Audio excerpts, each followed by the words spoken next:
The big key themes of FX20: bigger, faster, hotter, smarter. Going bigger is really hard in terms of how large the motion system needs to be, how powerful it needs to be. And when you go bigger, you really need to go faster, otherwise you're gonna be waiting a long time for your parts.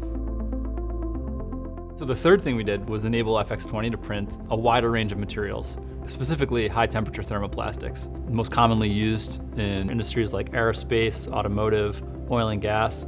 Plus, we're adding continuous fiber reinforcement to it. Totally changes the game. Lastly, smarter. From the beginning, we've designed this platform to have sensors in locations that anything that could affect the parameters of the part, we've instrumented it. And so we're streaming back an enormous amount of data. We're able to take that data, learn from it, make the product better, make your parts better. We understand how high the bar is to come out with a product that is truly best in class, and we're hitting it.